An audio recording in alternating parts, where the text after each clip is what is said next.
آج کل کے حالات میں گھر فرض نماز پڑھنا کیسا ہے، خواتین کے لیے کیسے کھڑی ہوں گی؟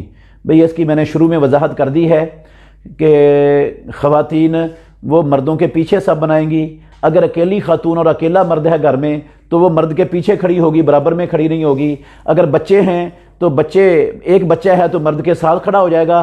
اگر زیادہ بچے ہیں تو بچوں کی سب مرد کے پیچھے ہوگی اور عورتوں کی سب بچوں کے پیچھے ہوگی۔ اس طرح خواتین کی سب بنے گی۔ اگر گھر میں نماز جمعہ ادا کرنا ہو تو کیا ظہر کی نماز پڑھیں گے یا جمعہ کی 2 رکعت؟ گھر میں جمعے کے متعلق اہل علم کا اختلاف ہے۔ کچھ علماء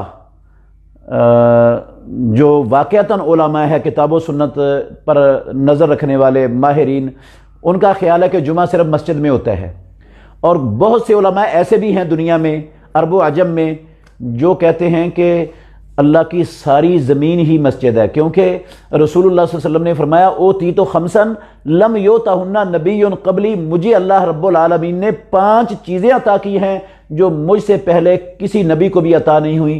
ان میں سے ایک چیز یہ ہے وَجُعِلَتْ لِيَ الْأَرْضُ مَسْجِدًا وَطَہُورًا، میرے لیے رب العالمین نے ساری زمین کو مسجد اور ساری زمین کو تیمم کرنے کے لیے طہور اور پاک بنا دیا ہے۔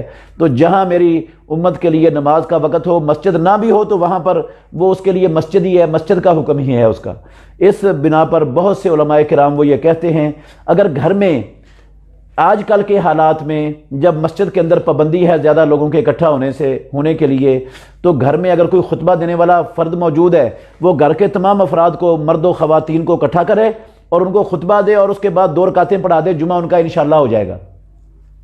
اور اگر کوئی خطبہ دینے والا فرد موجود نہیں ہے جو خطبہ دے سکے تو پھر جو ہے نا وہ ظہر کی نماز پڑھیں گے، پھر جمعہ نہیں پڑھیں گے۔ وہ جمعے کے لیے خطبہ ضروری ہے، شرط ہے، خطبہ ہوگا تو پھر جمعے کی 2 فرض پڑھیں گے۔ اگر خطبہ نہیں ہوتا تو پھر گھر کے تمام افراد وہ ظہر کی نماز ادا کریں گے، پھر جمعہ نہیں پڑھیں گے۔